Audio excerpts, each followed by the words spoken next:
Hey everyone, for a while I've been taking photos of nature. It's just been a random hobby of mine, and a lot of people have said I'm very good at it. So today I'm going to show you exactly how I take photos. Okay, so first off, this is obviously beautiful right here. But the thing is not only is it beautiful, but it's really easy and somewhat cliche. What I do is not open scenery. Okay, so instead of doing this big overlay, I'm just going to do something that I normally do, which is up close.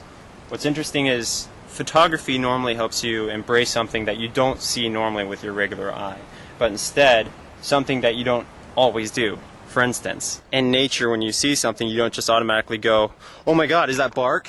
Is that bark? Oh my God, look at it. Whoa, look at the detail. Oh my God, look at it. Oh, it's beautiful. Oh, I wanna suckle on it. Oh.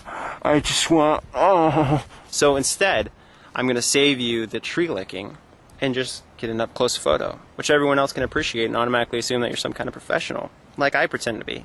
Okay, so for instance, this moss. We rarely look at it up close. We see it from afar normally. So I'm going to take my camera and I'm going to do it in an angle that's appropriate. You want to put the focus area, the area that you want to be absolutely crisp, in the center. First, you want to turn off your flash because you want natural light coming in so you can remember it how it actually was. And then change it to the flower symbol, and once you do that, slightly tap it and keep as steady as possible. Okay, so along your trail you always want to look for something that kind of sticks out or something that's just abnormally beautiful. Something people will actually enjoy seeing up close. So for instance, these yellow leaves amongst all the green leaves might be something artistic or something that people would admire. So what I'm going to do is go ahead and destroy nature by taking this one moment of glory. And make sure that the angle in which you're doing it is abnormal to the human eye. And hopefully one of those actually turned out looking good, otherwise I look like a total ass right now. Something you should definitely avoid is silhouetting. Silhouetting is a nightmare for both video makers and photographers alike. Here, let me show you a photo. For example, it's like, wow, look at these trees. Notice they're all immediately darkened because of the background. Again, here's another example of silhouetting. Notice my face is now immediately darkened. Make sure that the light is always behind you. It makes everything look better.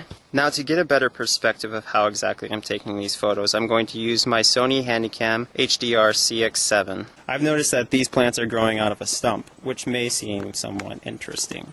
So I'm going to go ahead and go down, look at this new perspective, get up really close so everything looks nice and crisp, then I'm going to take my photo. And now I'm going to show you the difference between artistic and cliche and boring. Everybody sees this when they go hiking, whoop-de-doo. But now I'm going to show you an up-close and totally different perspective, which will automatically make people assume that you're some kind of fantastic artist. And also, guys, make sure that when you're trying to take a photo that you're not too close and not too far away. In order to capture the necessary amount of detail, you basically have to go off what the screen tells you. If it's blurry, it's going to show up blurry, and you have to keep as still as possible whenever you're taking the photo. So even if there is motion on the object of what you're taking, you can at least help compensate for that by being as still as you can be. If you have a miniature tripod, that would be excellent. Also, something else you might want to keep in mind is how many photos you take. You might see something really beautiful and decide that, oh my God, I want to take a picture of it, but you only take one photo.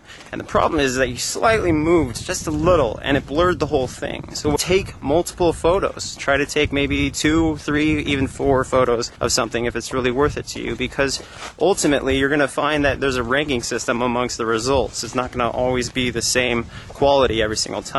Something also to keep in mind is just because I'm in nature doesn't mean you only have to take a picture of nature specific photos. Instead, you can maybe look at your own boot, for instance. When do you ever see the bottom of a boot other than when you're getting your butt kicked by some guy named Bo? So for instance, I'm going to go underneath again with the rare perspective, again taking off the flash and changing it to the flower icon, and just getting a photo of underneath the boot. Or you could also take a picture of your genitals by opening up your pants and then just poking it on in there. Another Funzo tip is to not zoom in if you can avoid it, because whenever you zoom in, the photo shakes around and you'll likely get a blur. So if you can walk up to whatever you're trying to take a photo of, that would be super Sam awesome. For instance, notice how steady this picture is. Not a lot of movement.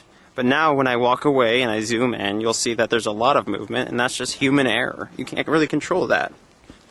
Also, there's something else I want to teach you guys about, and that's called the super spy shot. Basically what you do is you put the camera in a place where no one will know it is, and then when no one's looking, you can go ahead and just apply some pressure. Bam! You just got yourself a sweet shot of some girl's panties.